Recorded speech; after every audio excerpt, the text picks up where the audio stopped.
नहीं आते हैं। हम्म।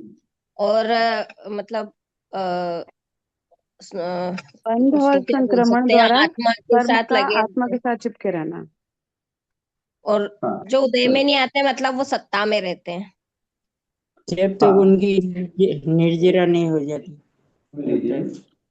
जिस समय कर्मबंध होता है और जब तक उदय में नहीं आता, और उदय में आने के बाद भी जब तक निर्जित नहीं हो जाता, नष्ट नहीं हो जाता है, तो उसको हम सत्ता, जब तक वो रहा, ठीक है ना। और जब तक उदय में नहीं आता है तो हम अबाधा का, ठीक है ना। तो सत्ता समझ में आ गया, सत्ता किसे कहते हैं। अब सत्ता दो हाँ तरह की सर। होती है। कितने तरह की होती है, दो तरह की। एक तो होती है संभव सत्ता, एक तो होती है संभव सत्ता, दूसरी होती है सद्भाव। कौन सी होती है, सद्भाव।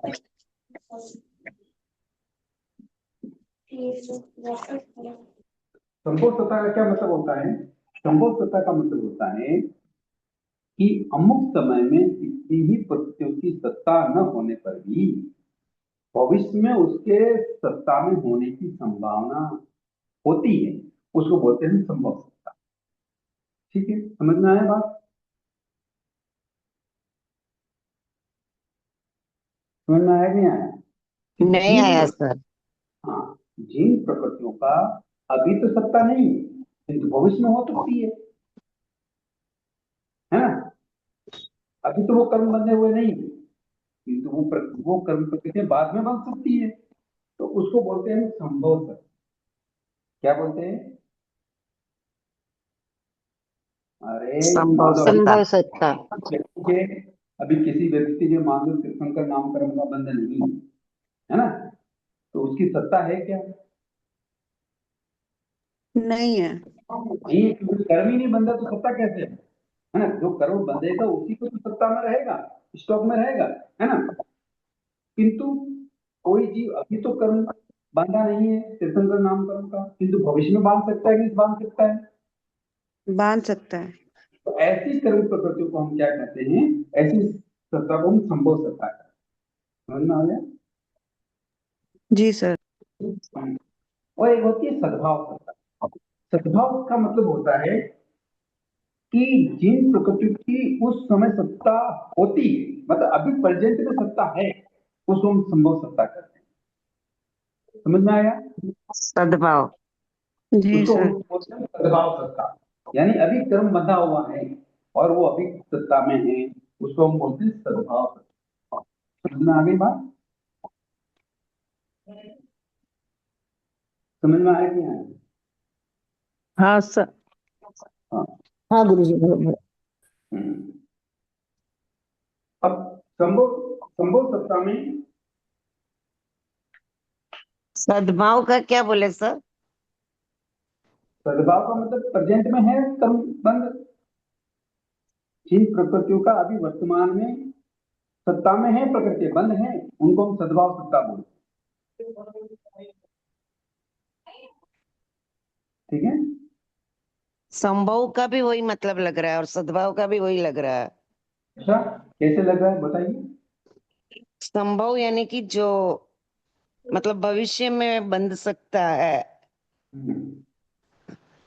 और सद्भाव भी वही मतलब में मिलता जुलता ही मीनिंग है। नहीं संभव नहीं, संभव बताओ तो आपको क्या सत्ता में मतलब। नहीं है। संभव में तो अभी सत्ता में नहीं है। और नहीं सद्भाव में ये। नहीं, ठहरा आशा जी, उनको बोले दो, इंदिरा जी ने प्रश्न किया ना, तो जी। उनको एक ही जैसा मतलब लग रहा है, तो वो बताया कैसा लग रहा है पहले। नहीं, मुझे समझ में नहीं आया सर, यही तो बता रहे ऐसा हम। बोल समझ में नहीं आया, आप ऐसा बोल रहे हैं कि दोनों का मतलब एक जैसा है, तो कैसे समझेंगे आप। मुझे ऐसा लगा सर, मैं समझ नहीं पाई बराबर। सुनिए सुनिए, संभव सत्ता का मतलब होता है संभावना, भविष्य में क्या होने वाला है, उसको बोलते हैं अच्छा। संभव, हो सकता है, तो उसको बोलते हैं हम संभव सत्ता। जो अच्छा। कर्म प्रकृति अभी नहीं बंधी हुई है किंतु भविष्य में बंधेगी, उनको बोलते हैं हम संभव सत्ता। और ओके जो सर। प्रकृति अभी वर्तमान में आत्मा के जीव के साथ बंधी हुई है, उनको बोलते हैं सद्भाव सत्ता। अच्छा अच्छा। अच्छा सर।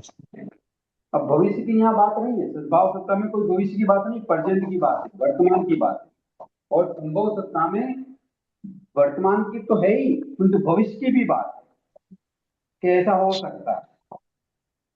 समझ में अच्छा। आया? हाँ सर। संभव सत्ता 1 से 11 गुणस्थान से 1 से 11 गुणस्थान तक 148 प्रकृति की सत्ता। कितनी प्रकृति की सत्ता?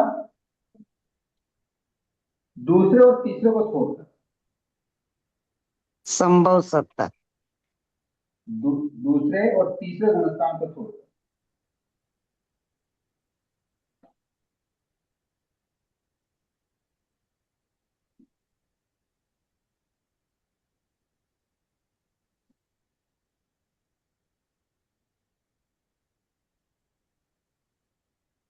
छोड़ दो।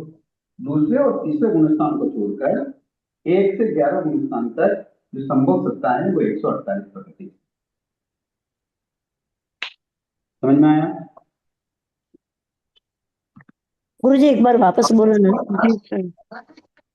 संभव सत्ता पहले गुणस्थान से लगाकर 11 गुणस्थान तक 148 की प्रकृति की सत्ता होती है, केवल दूसरे तीसरे को छोड़कर।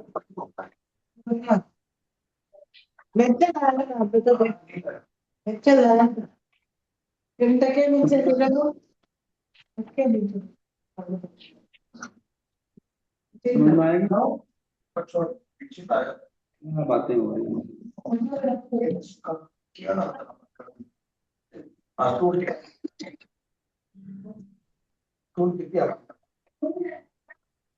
दोनों निकालो। सुना तो सुन रहे हो क्या? बातें हो रही, क्या कर रहे हैं? बोलो।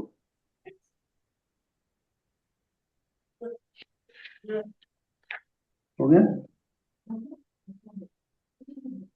देखो, संभव सत्ता का क्या मतलब हुआ कि भविष्य में भी कुछ कर्म प्रकृतियां बन सकती, किंतु वर्तमान में नहीं। किंतु जो वर्तमान में है और भविष्य में भी बन सकती है, तो उसको हम संभव सत्ता कहते हैं। तो पहले गुणस्थान से लगाकर 11 गुणस्थान तक, उसमें दूसरे और तीसरे गुणस्थान को छोड़कर 148 प्रकृति की सत्ता। समझ में आया नहीं आया? यानी कहने का मतलब है कि जो संभव सत्ता है वो 1 से 11 गुणस्थान तक हो सकती है, उसमें 148 प्रकृति की सत्ता हो। समझ में आया? किंतु दूसरे और तीसरे गुणस्थान को छोड़ दिया। क्यों? क्योंकि इन दोनों गुणस्थानों में तीर्थंकर नहीं आते। यानी जो जी दूसरे तीसरे गुणस्थान में जाने वाले हैं उनके तीर्थंकर नामकरण का बंध नहीं होता, इसलिए दूसरे तीसरे को छोड़कर संभव सत्ता 1 से 11 गुणस्थान की होती है, वो 148 प्रकृति की। समझ में आ गई बात? जी सर। हाँ, ठीक है। हाँ, गुरुजी एक बार बताना, एक बार फिर बताना दूसरे तीसरे में क्यों नहीं होती? दूसरे तीसरे गुणस्थान में कोई भी जीव तीर्थंकर नामकरण का अगर सत्ता आ गई है, जिसके तीर्थंकर नामकरण की सत्ता भविष्य में बंधने वाली है या जिसने बांध ली है, संभव सत्ता का मतलब भविष्य की भी है और प्रेजेंटली भी है, तो ऐसा जीव दूसरे तीसरे गुणस्थान में नहीं जाता। समझ में आया बात? हाँ जी, अब समझ में आया? हाँ जी, हाँ जी। हाँ। और 1 से 11 गुणस्थान हो गया, और 12वां 13वां और 14वां, 12वां 13वां और 14वां, इस गुणस्थान में संभव सत्ता नहीं। ठीक है, संभव सत्ता नहीं। ठीक है, समझ में आ गया कि संभव सत्ता की अपेक्षा 1 से 14 गुणस्थान तक की बात है। नोट कर लिया? सर एक प्रश्न पूछूं? हाँ, बोलिए। 14वें गुणस्थान में 12 प्रकृतियों का उदय रहता है। तो फिर वो सत्ता में रहती है ना कि नहीं रहती है? रहती है। तो बिना सत्ता के तो उदय में कैसे आएगी? हाँ, तो फिर वही ना, फिर ने इसमें जैसे बताया ना कि संभव सत्ता नहीं, इसलिए पूछ रही हूँ। अरे आप बात समझे नहीं अभी अभी मैंने इतनी देर से तो एक बात बता रहा हूँ। हाँ, संभव का बोलिए। मतलब भविष्य में बंधने वाली। अच्छा। 12, 13, 14 में हाँ, वो संभव नहीं पहले होता से कि ही है भविष्य में मतलब। आपको एक चीज बनेगी जो हाँ, है वो उसी सब। का निपटारा करना होता है तारा जी। अच्छा। 12वें, 13वें, 14वें गुण स्थान में हाँ, अब नया कोई ऐसा कर्म नहीं बंधेगा जो सत्ता में नहीं है फिर वो बंध जाएगा, ऐसा नहीं होता। नया नहीं बंधेगा। ओके, नया हाँ, नहीं बंधेगा। सत्ता में वही कर्म बनते रहते हैं। इसलिए संभव का मतलब क्या बताया?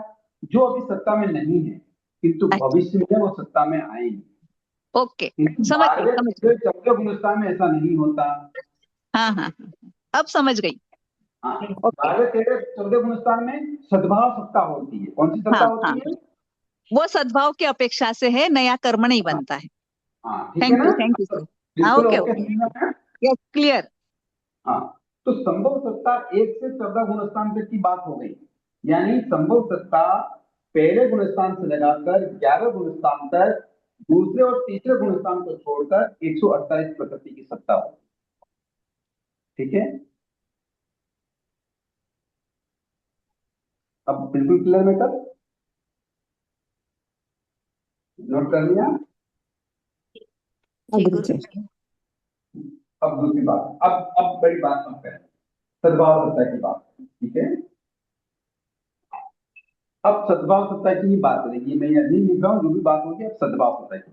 पहले आप बात सुन लें कि सद्भाव सत्ता जिन प्रकृतियों का प्रेजेंट में बंद हो गया है वो उनको बोलते हैं हम सद्भाव सत्ता में है। ठीक है, जैसे नरकाई और त्रिंचय की सत्ता वाला। अब यहाँ जो प्रकृति की बात कर रही है वो बात कर रहे हैं। सर थोड़ा बोर्ड क्लोजअप में होगा तो ठीक रहेगा, थोड़ा दूर है। ठीक है, अब ठीक है, हाँ अब ठीक है। ओके, ठीक है सर। हम्म। गुरुजी वापस बोलो। हाँ बोलिए। सद्भाव सत्ता वापस बोलो। हाँ बता रहा हूं। जैसे अब एक एग्जांपल दे रहा हूं मैं आपको, दोनों बातें वापस समझाएंगे, संभव सत्ता और सद्भाव सत्ता। तो सद्भाव सत्ता का मतलब तो हुआ कि जो प्रेजेंट में जो कर्म बंधे हुए हैं, है ना, और जो कर्म बंधे हुए हैं उसका मतलब वो सत्ता में भी है, तो उनको हम सद्भाव सत्ता बोलते। ठीक है, और संभव सत्ता यानी अभी तो वो कर्म सत्ता में नहीं है, बंधे हुए नहीं है, किंतु आगे भविष्य में वो कर्म बंध होंगे। समझ में आ गया? ओके।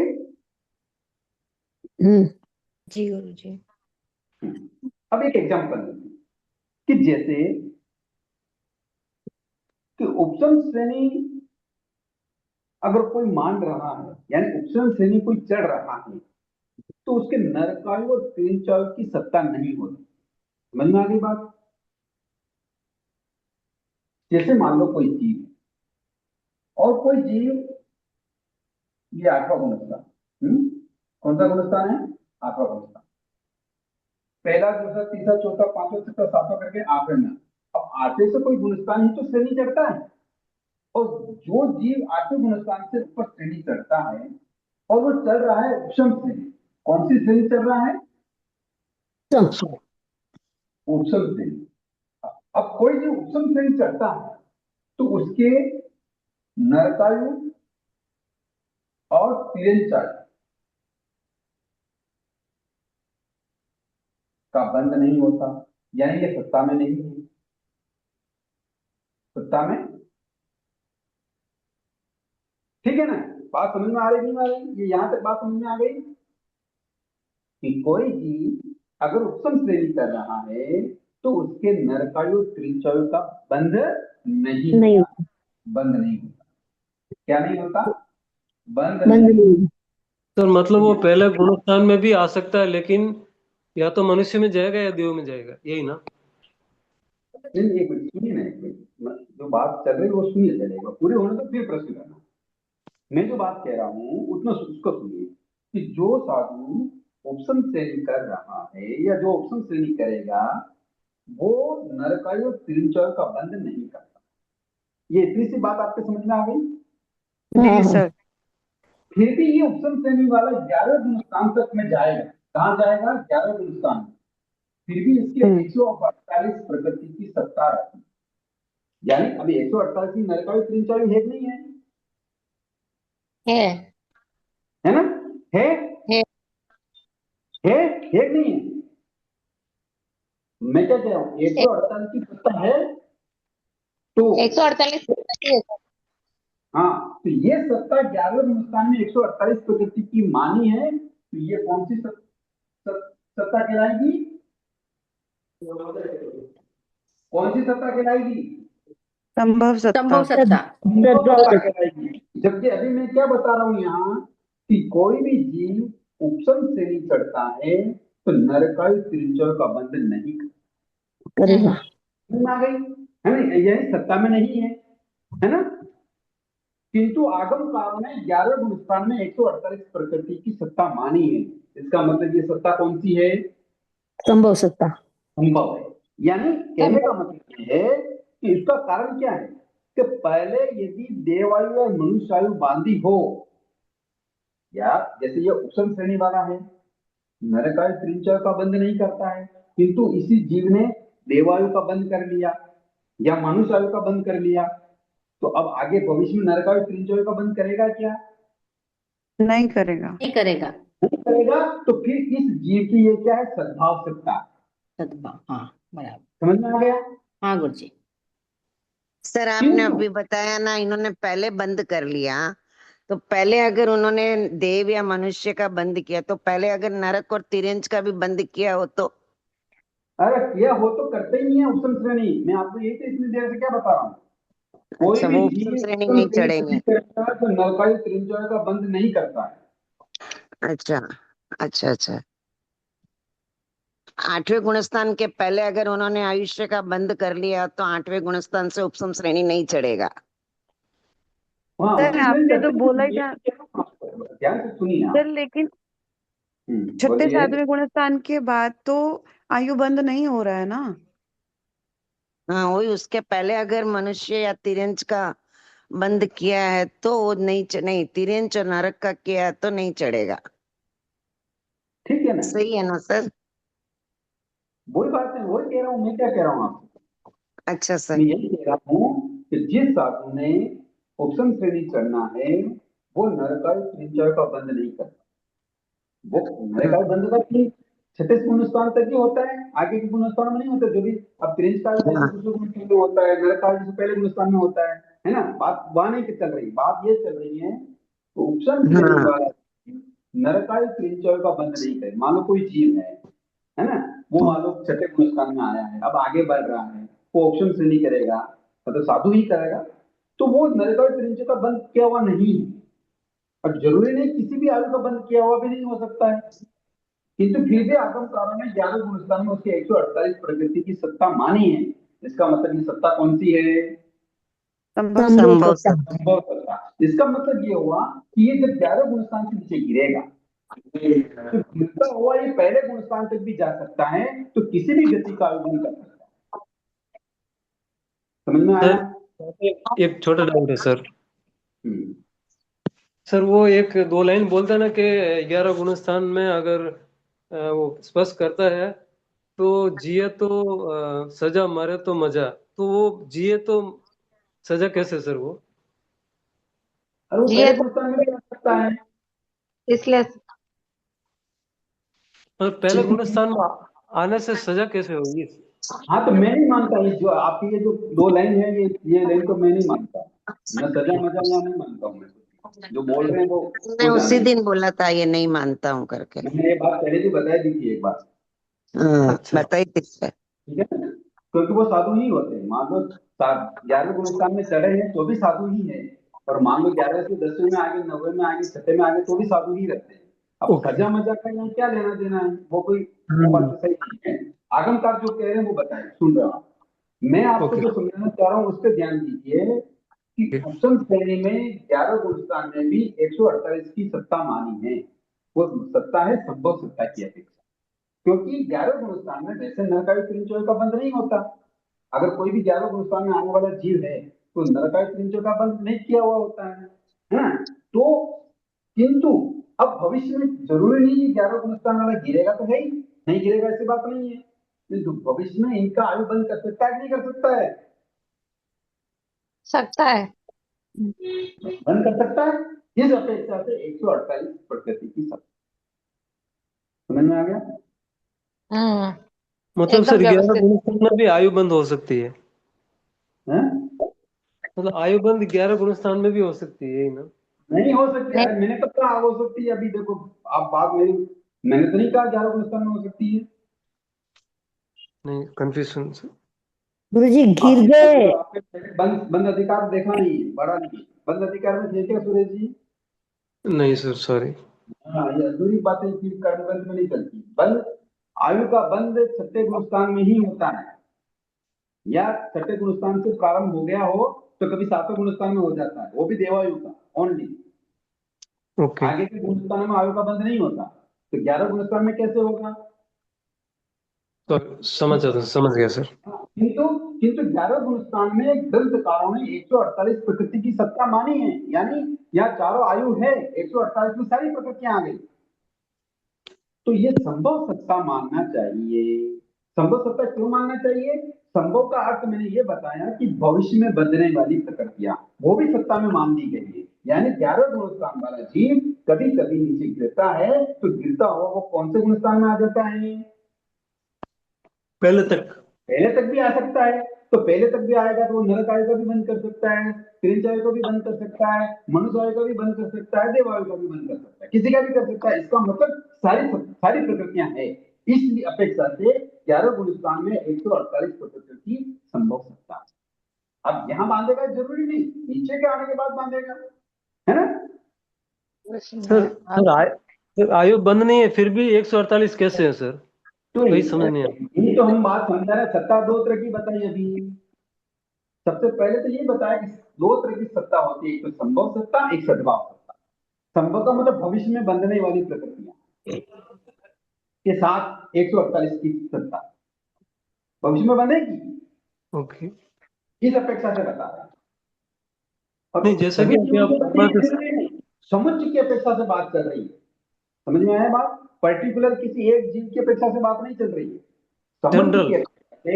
ऐसे कई जीव होते हैं जो 11 गुण स्थान में जाकर भी पहले गुण स्थान में आ जाते हैं और वो किसी भी आयु का बंध भी कर सकते हैं। तो उस अपेक्षा से ये 148 प्रकृति की सत्ता जो है 11 गुण स्थान में, वो संभव सत्ता की अपेक्षा से। सर अभी आप फरमाया था ना कि छठे गुणस्थान या देवायु का बंध 7 गुणस्थान तक होता है, तो फिर ये बात समझ नहीं आ रही, 11 गुणस्थान में चारों आयु कैसे हो रही है?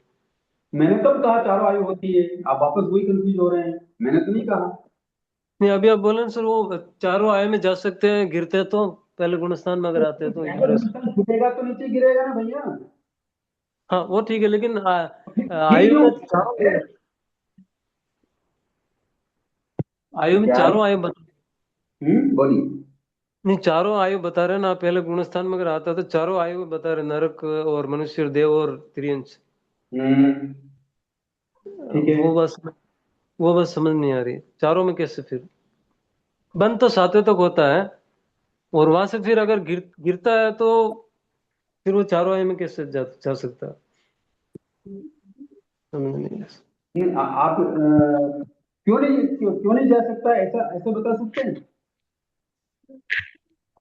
नहीं, अभी वो जो आप स्टेटमेंट पहले बोले थे ना कि छठे गुणस्थान या 7वें तक आयु देवायु को बंद होता है, उसके ऊपर नहीं होता, बराबर ना सर?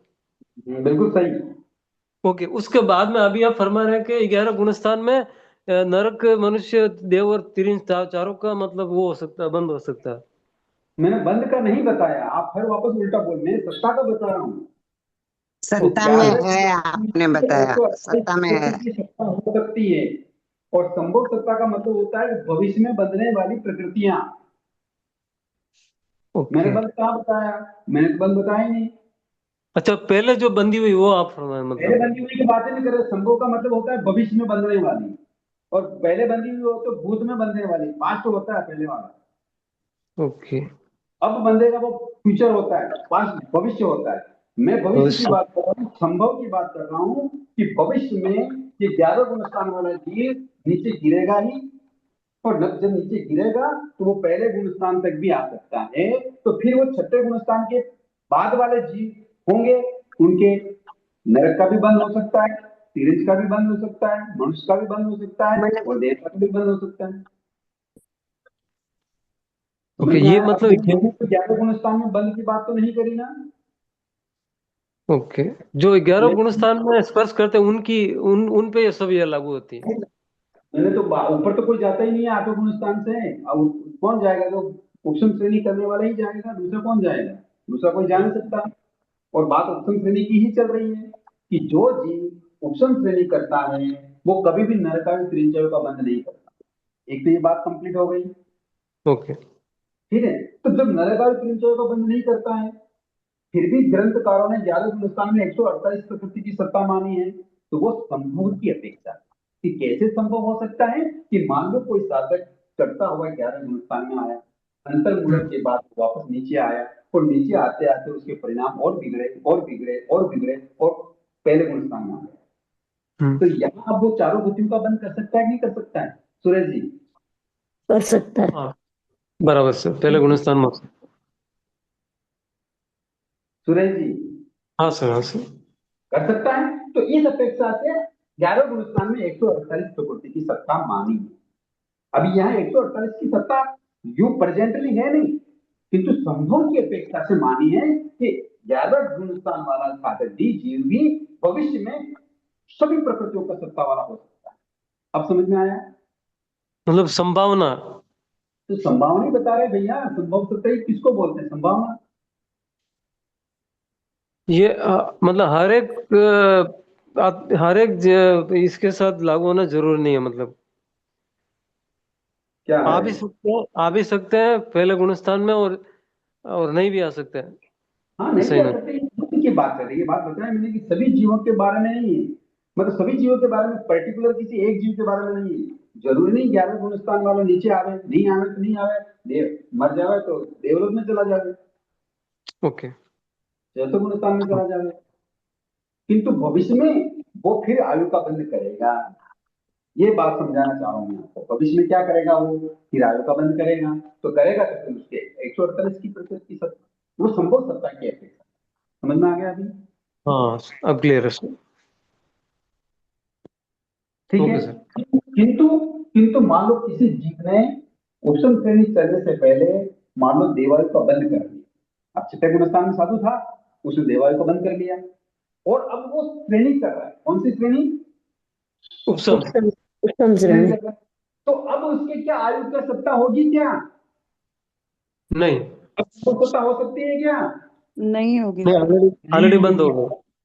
तो अब फिर 148 की सत्ता नहीं होगी, केवल एक ही आयु की सत्ता होगी देवायु की। तो मनुष्य आयु, तिरंज आयु, नरकायु की सत्ता नहीं होगी। तो कितनी प्रकृति की सत्ता हो जाएगी यहाँ? 147। बस 145। बस यही बात समझा रहे हैं। बात क्लियर हुई भी हुई, ये बताएंगे, नहीं तो आगे नहीं चलेंगे। ओके, क्लियर है सर, क्लियर है। सबको समझ में आ गई?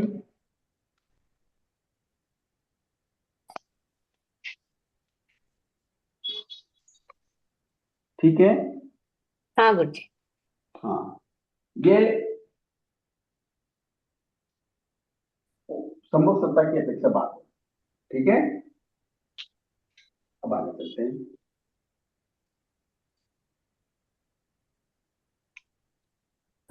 कुछ बातें आपको अलग से बता दी, क्योंकि अब बात चलेगी మన गुणस्थान से బోల్ क्रम। तो तुम काडर दे अंतिकोनी अब हम बताएंगे सद्भाव सत्ता की अपेक्षा। किसकी अपेक्षा से बात करेंगे? सद्भाव सत्ता। बहुत सर। सद्भाव। सद्भाव सत्ता किसे कहते हैं? सद्भाव सत्ता किसे कहते हैं? जिन प्रकृतियों की अभी सत्ता में बन है, जो बंधे हुए कर्म अभी सत्ता में है। सत्ता में है, बन बन अभी की बात। और अनेक जीवों की अपेक्षा से बात करेंगे, है ना? एक जीव की अपेक्षा से बात नहीं करेंगे। ठीक है, अनेक जीवों की अपेक्षा से संभव सत्ता, सद्भाव सत्ता की बात करेंगे। ठीक है। अब पहला गुण, पहला गुणस्थान कौन सा है? मिथ्यात्व। मिथ्यात्व। पहला मिथ्या गुणस्थान है? इसके 148 प्रकृति की सभी सभी सत्ता होते हैं। कोई प्रश्न है इसमें?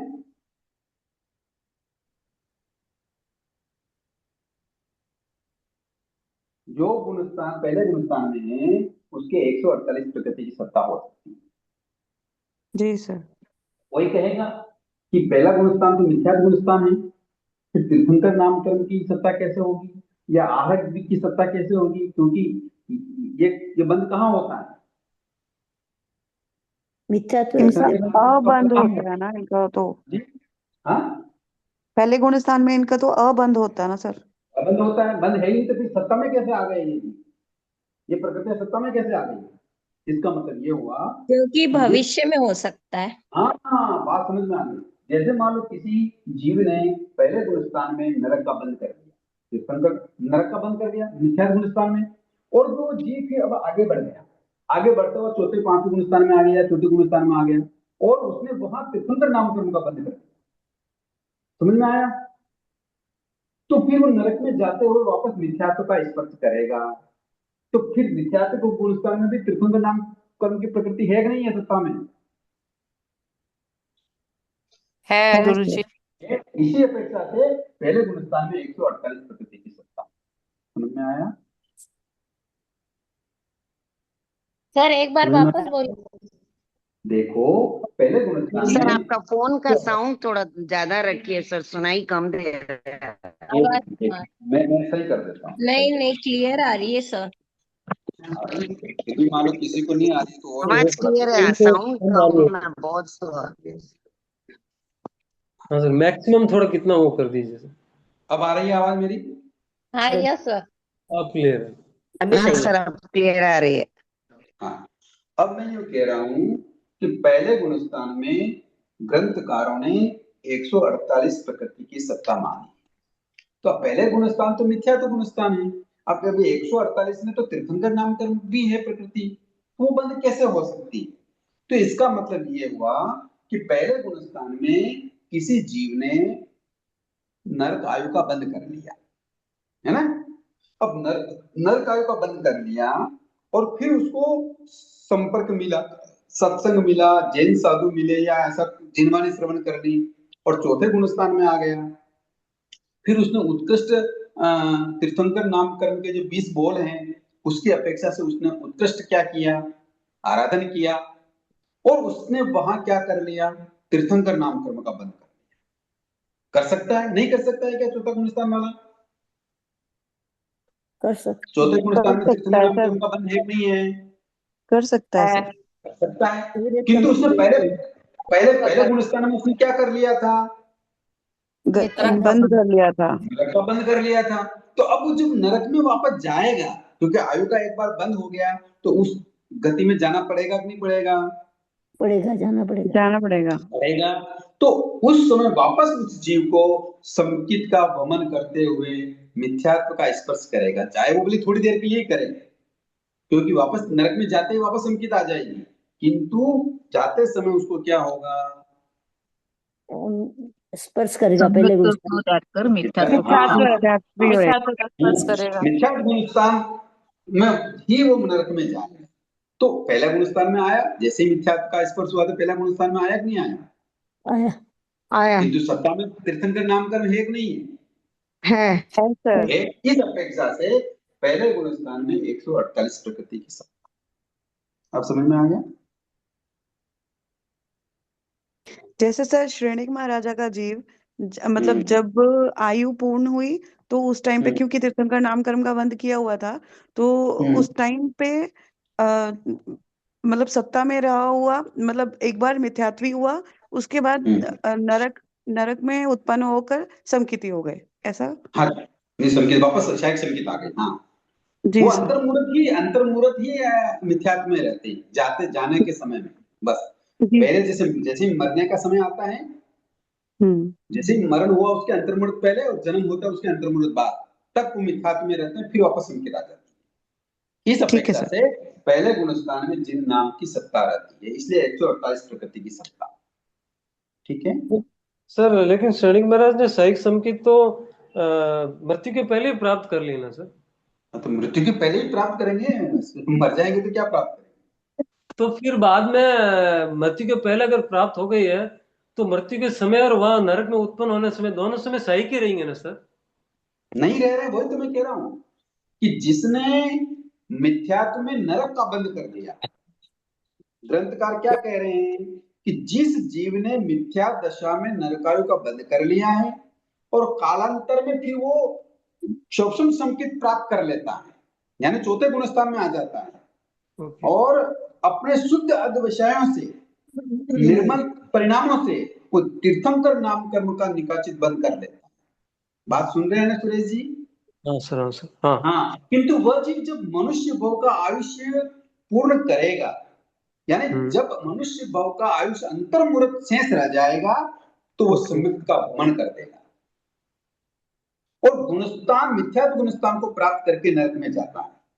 नरक में जाने के पश्चात मिथ्यात्व गुणस्थान वर्ती वह जीव समस्त प्राप्तियों को पूर्ण करता है। आहार प्राप्ति, शरीर प्राप्ति, इंद्रिय प्राप्ति, श्वासोच्छ्वास, भाषा और मन प्राप्ति पूर्ण करने के बाद पुनः क्षोभम संकित प्राप्त कर लेता है। इस प्रकार नरक में जाने के एक अंतर मुहूर्त पूर्व व नरक में जाने के एक अंतर मुहूर्त बाद, यानी दोनों अंतर मुहूर्त मिलाने से दोनों अंतर मुहूर्त ही कहलाता है, उस काल में वह जीव मिथ्यात्व गुणस्थान वाला होता है।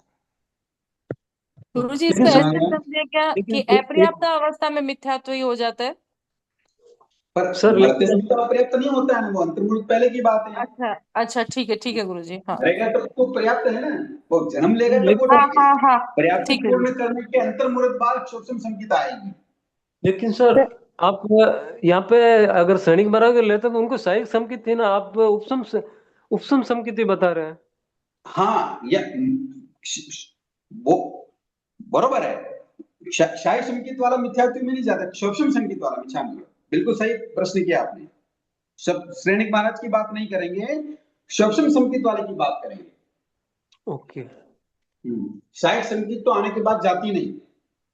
तो सर एक डाउट पूछूं सर?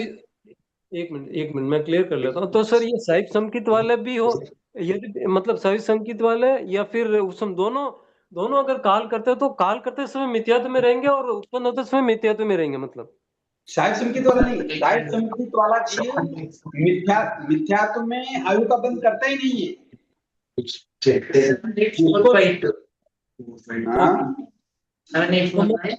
तो कहने का मतलब साइक संकित वाला काल करते समय और उत्पन्न होते समय दोनों समय संकित रहेंगे, वो बदले नहीं है, मिथ्यात्व नहीं। शाही संकित वाला नहीं बदलेगा, मालूम नरक में भी जाएगा तो संकित में ही जाएगा। ओके, नहीं उत्पन्न होने का अंतर्मुहूर्त आप काल बता रहे हैं ना, तो उत्पन्न होते समय भी और काल करते समय भी आपकी आवाज बरोबर नहीं आ रही। बैकग्राउंड साउंड बहुत है। सुरेश जी आप बोलिए। हाँ सर, मैं ये बोल रहा हूँ कि सैनिक महाराज का अगर उदाहरण लेते हैं तो साइक संकित वाला अगर काल करते समय और उत्पन्न होते समय दोनों समय उनका जो अगर साइक संकित है तो संकित ही रहेंगे, वो मिथ्यात्व नहीं आएंगे। ये मैं ओके ओके सर, ठीक है। गुरुजी छाया समिक समित्व जिनके होगा उनके ये कंडीशन होगी जो पहले आपने बताई कि अंतर मुहूर्त मरने से पहले। शोषण संकित वाले की, शोषण संकित। ओके ओके गुरुजी। क्योंकि शोषण संकित में भी तीर्थंकर नाम कर्म का बंध होता है। अच्छा, सहयोग समय भी हो सकता है क्या सर? हाँ जी। ओके, ठीक है सर। लेकिन फिर उपसम उसमें नहीं होगा ना, वो अलग। अच्छा, वो अलग चीज होगी, ठीक है। वो नहीं, वो अलग बात। ठीक है, ओके। तो सहयोग समय भी तीर्थंकर नामकरण का उपार्जन हो सकता है। हाँ ओके सर, ठीक है सर, बढ़ सकते हैं। ठीक है। तो इस प्रकार पहले गुणस्थान में 148 प्रकृति की सर इसी में वापस एक छोटा डाउट है सर। अगर आपने बोला ना सर मिथ्यात्व में आके ही मतलब वापस वो संकित प्राप्त करेगा, तो अगर उसने पहले आयुष्य का बंध नारकी का किया है और वो आगे बढ़ गया फिर वापस नीचे गिरा, तो उसका मतलब वो वहां आके वापस संकित प्राप्त करके ही अगला भाव लेगा क्या? मैं वैसा करके नहीं समझ में आया। बात बताओ क्या कहना चाह रहे हैं।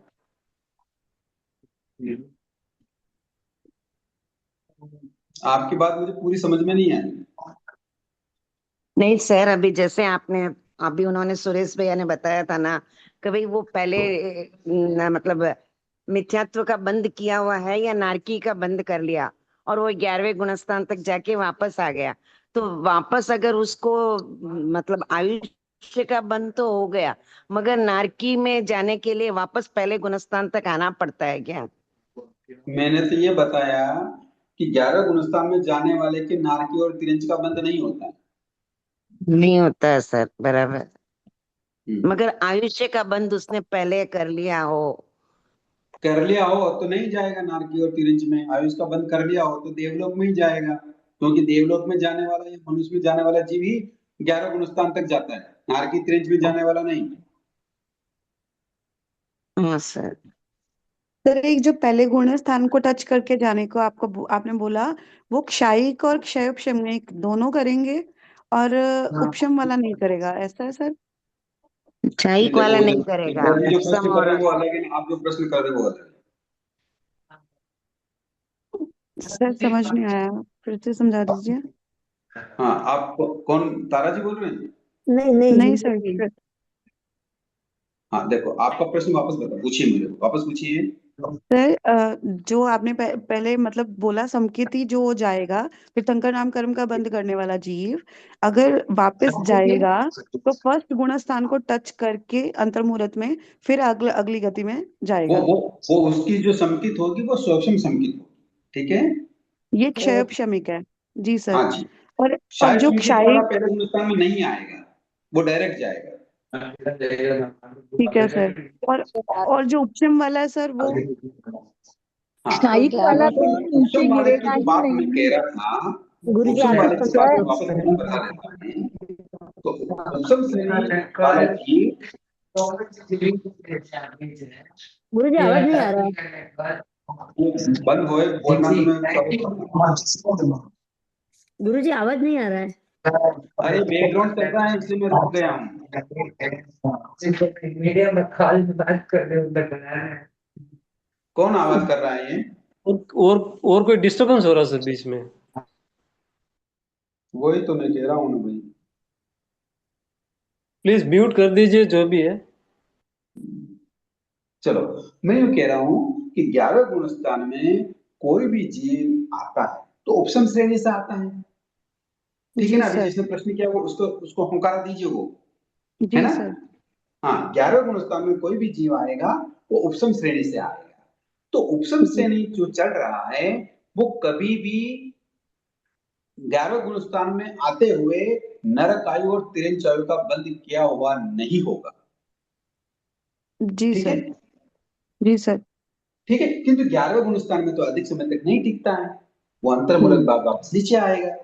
तो जब नीचे नीचे आएगा। आता हुआ कई जीव जब पहले गुण स्थान तक आ जाते हैं तो फिर वो चारों आयु का बंद कर सकते हैं। जी सर। इस अपेक्षा से, इस संभावना से, इस संभव सत्ता की अपेक्षा से 11वें गुण स्थान में 148 प्रकृति की सत्ता मानी गई। ये संभव सत्ता की अपेक्षा, समझ गए। जी सर। हाँ, किंतु पहले कोई गुणस्थान में भी जीव, मान लो कोई 148। सुनिए सुनिए सुनिए सुनिए, कोई जीव मान लो उपशम श्रेणी करता हुआ 11 गुणस्थान में आया, किंतु उसने देवायु या मनुष्य आयु का बंद कर रखा है, तो फिर हम्म। वो 3 आयु का बंद नहीं करेगा। मान लो देवायु का बंद कर रहा है तो 3 आयु का बंद नहीं करेगा, मनुष्य आयु का बंद कर रखा है तो दूसरी 3 आयु का बंद नहीं करेगा। तो कितनी सत्ता हो जाएगी? एक 100 147। 145। 47। ओके, तो 145 की सत्ता हो जाएगी तो वो कहलाएगी सद्भाव सत्ता। जी सर। हाँ, समझ में आ गया अभी? गुरुजी एक जी बार सर, वापस थैंक यू। बोलो, तो यही पॉइंट वापस बोलो। अरे, कोई जीव उपशम श्रेणी चल रहा है, अगर उपशम श्रेणी चल रहा है तो उसके, अगर वो चल रहा है तो नरकायु और त्रिंचायु का बंध नहीं होगा, उसके नहीं किया हुआ है, तभी वो चढ़ सकता है, ठीक है। बरोबर। ओके। जिसने बोला एक बार वापस बोलिए, वो हुंकारा करे, हाँ गुरुजी, आगे आगे। ठीक है ना। तो जो उपशम श्रेणी चल रहा है वो पहले नरकायु और त्रिंचायु का बंध नहीं किया हुआ है, ठीक है ना। किंतु 11 गुण स्थान में आकर वो वापस नीचे आएगा, तो नीचे आते हुए अगर पहले दूसरे तीसरे किसी गुण स्थान में आकर चौथे गुण स्थान में आकर चारों गतियों का बंध कर सकता सकता है। हाँ गुरु जी, है ना। ध्यान इस अपेक्षा से जब 11 गुण स्थान में भी था तो भी ग्रंथकारों ने उसको 148 की सत्ता मान ली, क्योंकि वो नीचे गिरता हुआ चारों गतियों का बंध कर सकता है। इस अपेक्षा से, इस संभावना से, संभव सत्ता की अपेक्षा 148 प्रकृति की सत्ता। ध्यान आप देना। समझ में आ गया? हाँ सर हाँ गुरु जी। यहाँ पे मुझे फिर बहुत बड़ी पूरा करने दीजिए। किंतु मान लो कोई उपसम श्रेणी चल रहा है, किंतु नरक त्रिंज का तो बंद नहीं कर सकता वो।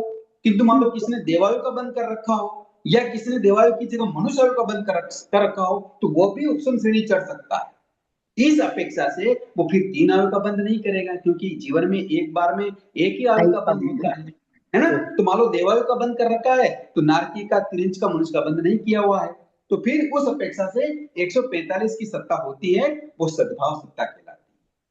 अब समझ में आ गया? हाँ गुरु जी। साफ सत्ता में 145। हाँ, वो बात अभी सद्भाव सत्ता चल रही है, मैं पूरा डिटेल बताऊंगा, इसलिए उसमें सद्भाव सत्ता की बात नहीं की, संभव सत्ता की बात करी। हाँ बोलिए सूरज जी। सर। हाँ, जैसे कि आप बता रहे हैं कि जो उपसम श्रेणी करने वाले 11 गुण स्थान स्पर्श करेंगे, उनकी एक तो तिरंज आयु का बंद नहीं हुआ होगा और एक देव ये नरक का, बराबर ना सर?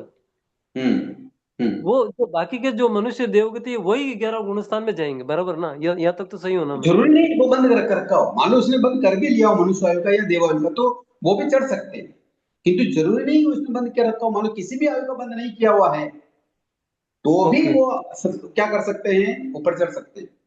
लेकिन नरक और तिरंज का बंद तो नहीं होता उसमें चढ़ने वाले। उसमें नहीं होगा। अगर उसने कर रखा है तो फिर उपसम श्रेणी नहीं करेगा। उपसम भी नहीं करेंगे वो? नहीं, उपसम श्रेणी करेगा ही नहीं। ओके, तो फिर आप वहां पे वापिस अगर वो गिरते हैं, उस समय अगर वो चारों गति का बंद कर सकते हैं, अगर पहले गुणस्थान में आते हैं, तो कहने का मतलब उन्होंने वो 2 बंद नहीं किए, जो बिल्कुल नहीं बंद नहीं किए, वही करेंगे। अगर पहले उन्होंने बंद किया तो फिर वो करेंगे नहीं ना? आयु का बोल रहे हैं आप आयु का बोल रहे हैं, आयु का बंद नहीं करेंगे। नहीं, गति का। सर आयु का बता रहे हैं जी। आयु की बात कर रहा हूँ मैं, गति की बात नहीं कर रहा हूँ। तो सर नरकायु तो नरक गति होगी ना, या देवायु तो देवगति। गति नामकर्म अलग है, नरकायु नामकर्म अलग है, नरकायु पूर्वी अलग है, सारी प्रकृतियां अलग अलग है। आयु की बात चल रही है। गति तो मान लो अभी आपने मान लो एक नरकायु का बंद कर, नरक गति का बंद कर रखा है ना, किंतु आयु आपने तिरंज की कर दी, आप नरक गति में जाएंगे क्या? ये कैसे सर?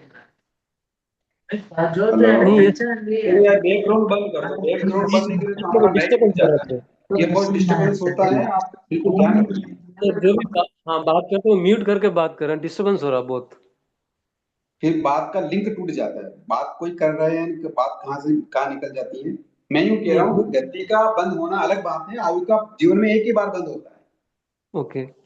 और गति मान लो देवायु का एक गति का भी बंद हो गया हो, किंतु आयु का बंद नहीं हुआ है, तो वो गति में नहीं जाएगा।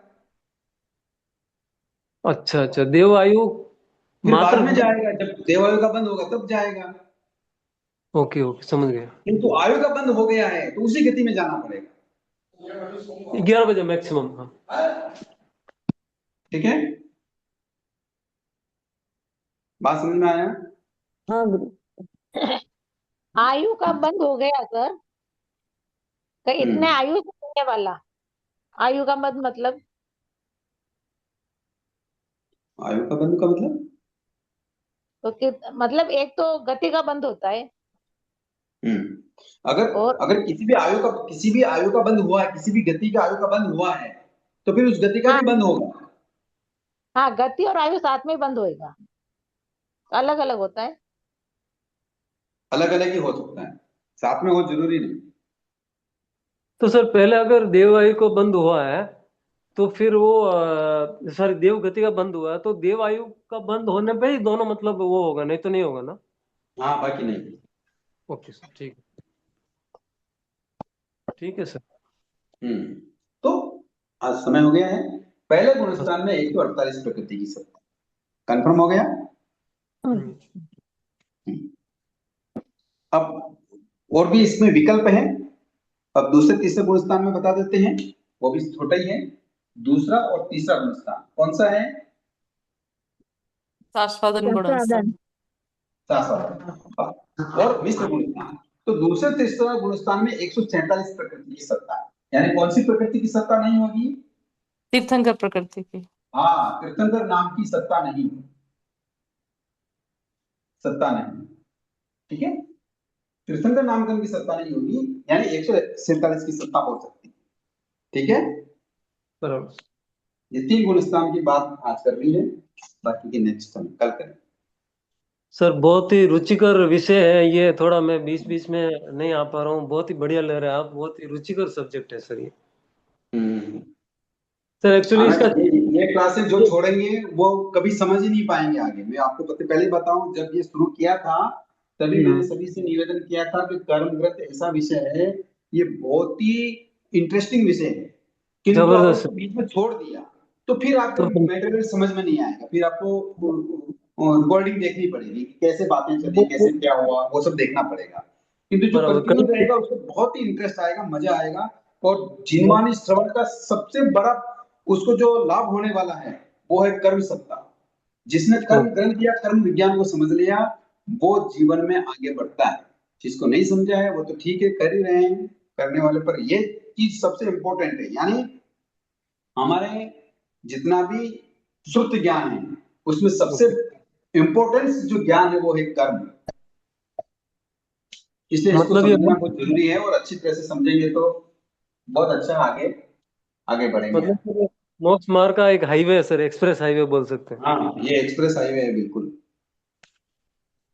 तो ये मतलब विषय का चैप्टर का नाम ही कर्म ग्रंथ है सर, क्या कोई कुछ थोगड़े का नाम है सर? कर्म ग्रंथ ही सब्जेक्ट का नाम भी कर्म ग्रंथ है, और जो ग्रंथ है उसका नाम भी कर्म ग्रंथ है। ओके, नहीं ऐसा लग रहा कोई थोकड़ा चल रहा है, मैं बीच में ज्वाइन किया मुझे पता नहीं था, ऐसा लग रहा कोई थोकड़े जबरदस्त इंटरेस्टिंग लग रहा है। नहीं, ये एक थोकड़ा ही है कर्म ग्रंथ, एक थोकड़ा समझ लो, किंतु ये ग्रंथकारों ने बताया, आगम से निकाल के बनाया है कर्म ग्रंथ। तो किताब का नाम कर्म ग्रंथ है और वो विषय चल रहा है, ग्रंथ ही है, किताब का नाम भी कर्म ग्रंथ है। किताब के फोटो भी अपने ग्रुप में डाले हैं, वो कैसे खरीदी जा सकती है उसका लिंक भी डाला है, सब कुछ डाला हुआ है। हाँ बराबर, एक बार आया हुआ है। तो कर्म ग्रंथ में और कितने टोटल कितने मतलब चैप्टर है सर? ये दूसरा चल रहा है, भाग दूसरा चल रहा है, 6 भाग। ओके सर, मैं वापिस मतलब वहां से उदयपुर से वो नंबर है मेरे पास, बात कर लूंगा सर, मैं थोड़ी बुक किताब मंगा सकते हैं, मंगा लूंगा सर। ठीक है, बहुत बहुत धन्यवाद, बहुत बहुत धन्यवाद सर। बहुत बहुत जय जय हिंद, आभार, धन्यवाद, क्षमा याचना। धन्यवाद बहुत आभार सर, जय जिनेंद्र। बहुत बहुत आभार सर, जय जिनेंद्र सर। जय जिनेंद्र, बहुत बहुत धन्यवाद।